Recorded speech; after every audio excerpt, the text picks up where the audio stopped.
And so it begins. After the collapse of the Northern Alliance, the nations that took advantage of that power vacuum are starting to show themselves. Holy Republic, not liking the peace deal that we had negotiated on the borders to give the 4 systems to Arx Holdings United and 2 systems to them.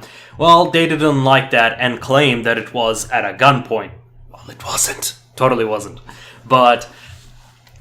And so with the weakening of the Northern Alliance, they had went to war. However, they came prepared, while on the other hand, I was not. I did not have any fleets, and I was relying on my allies to provide the adequate protection. And now, in between the sessions, we had an issue with the Katsu being dismantled and the United Foundries Alliance declaring themselves isolationists. They have landed their fleet, however, and with that we had enough fleets to cover ourselves. Now, there were also 5 other nations that had supported the Arx Holdings United claims, and thanks to their efforts and their constant financial support, we had managed to win the first phase. The first phase was to halt the Holy Republic advance, and fortunately they had halted themselves. Now, one big mistake that I made was that I did not believe that my allies were coming, so I would have to beat my opponents myself.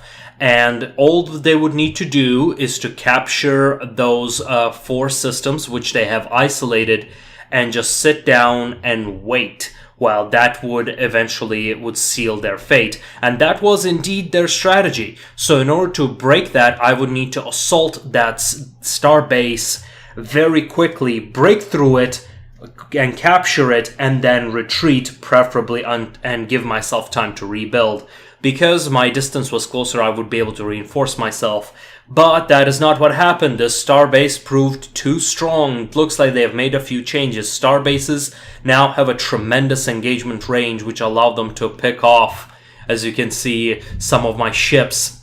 And with that rush, our main fleet was destroyed. However, we were getting a lot of support and still had a lot of resources to reinforce that fleet. Now, one other mistake that I made was not building ground defenses on those planets, which would have forced them into a very long stalemate in front of those planets. And those planets were my work planets, agricultural and mining planets, which means without them, my economy was in big trouble. So that hurt me quite a bit. But the support that one of my allies gave was to pay off a mercenary company to attack the Holy Republic. And just in time, the reinforcements had arrived, and so we broke through. However, until that point, we were holding and holding. The Holy Republic said they were not going to push forward, but they did. And the fact that they announced they were not going to push forward really bought me the time I needed. Had they pushed forward back to my final base, I probably would not be able to hold. But I mostly have put myself into that situation because I had attacked that starbase, which destroyed majority of my fleets. Had I held at that position, as you can see, at that Zuna cluster, at that Zuna system, we would have been able to hold it.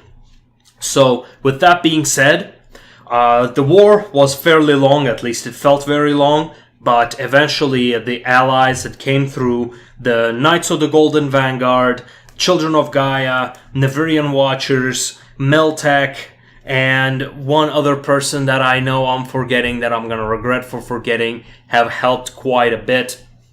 And with their help, we had managed to break through, and I barely even did anything. It was mostly diplomatic, and however, I have learned quite a bit. Most of, watch your borders before the war, reinforce those areas. But to begin with, I was unprepared, and as you can see, my lands are divided right now. However, at the end of this war, I had claimed those 2 systems, which means our lands were finally united. Now, with that being said, the space stations over there, even after the conquest, they have one system at a choke point between the Katsu and Holy Republic, which leads to 3 other systems, which means they will be able to do something similar, attack me, while I will have to break through that point. But that is fine. Right now, after the war, we had pulled a gifting maneuver. I don't remember what was the term for it, but what we did is we showed our generous side and, well, helped our opponent, so to speak, out of the economic crisis of the war. Because war is hard on both sides, both attacker and defender.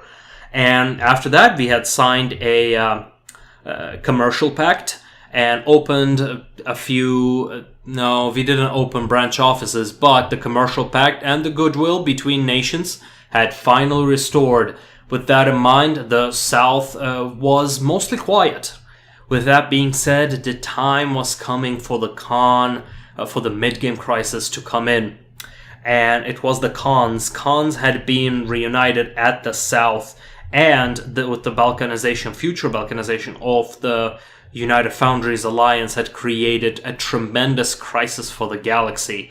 And with that done, as Arx Holdings United, I just want to rest. Just, guys, please, just leave me alone for a few decades. With that being said, at the end of this decade, we have had negotiated a strange agreement with the Gestalt consciousness, with the Groot.